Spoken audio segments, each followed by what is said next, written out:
এভাবে গরুর বট ভুনা করলে স্বাদ হবে অনেক। দেখতে পারতেছেন ভিডিওটি কিভাবে গরুর বট ভুনা করব, এখন দেখে নেন। শেষ পর্যন্ত ভিডিওটির সাথে দেখুন। প্রথমে বটগুলোকে কেটে ছোট ছোট করে নিচ্ছি। এই যে দেখতে পাচ্ছেন কেটে নিচ্ছি। কেটে ছোট ছোট করা হচ্ছে, টুকরো টুকরো করা হচ্ছে। কাটা শেষ। এখন পানি দিয়ে ধুয়ে নিলাম। এরপরে এর ভিতরে একটু লেবু চিপড়িয়ে দিচ্ছি। লেবু দিলে বটটা পরিষ্কার ভালো হবে। এরপর একটু ঢেকে রাখলাম কিছু সময়, একটা লেবুর একটা ফ্লেভার আসবে। এখন এটাকে ধুয়ে নেব, আবারও ভালোভাবে একটু মিশিয়ে এরপর ধুয়ে নিচ্ছি। গরুর বট ধোয়া শেষ। এখন পেঁয়াজ কুচি ও তেল দিয়ে দিলাম। এরপরে লবঙ্গ, তেজপাতা, দারচিনি এগুলো একসাথে সব দিয়ে দিলাম। এগুলো দেওয়ার পরে এখন একটু পানি দিয়ে দেব। পানি দিয়ে দিলাম, আদা বাটা দিয়ে দিলাম, মরিচের গুঁড়ো দিয়ে দিলাম, হলুদ গুঁড়ো দিয়ে দিলাম।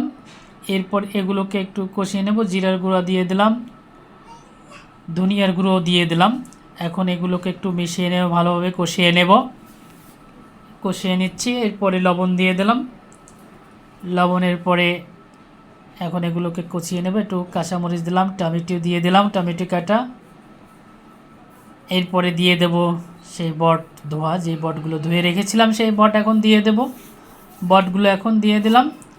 এখন এটাকে একটু এই মশলার সাথে ভালোভাবে কষিয়ে নিতে হবে। এই যে কষিয়ে নিচ্ছি, মশলার সাথে ভালোভাবে কষিয়ে নিচ্ছি।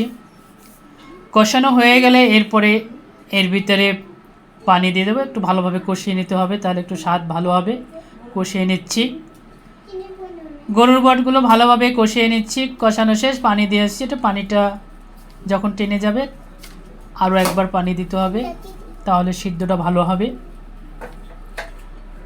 সুন্দর একটা কালার চলে আসে, দেখেন পানি কিন্তু অলরেডি টেনে গেছে। এখন এর ভিতরে আবারও একবার একটু পানি দিয়ে দেব। এই পানিটার যখন টেনে যাবে তখন উঠিয়ে ফেলবো। পানি দিয়ে দিচ্ছি। এই পানিটাও কিন্তু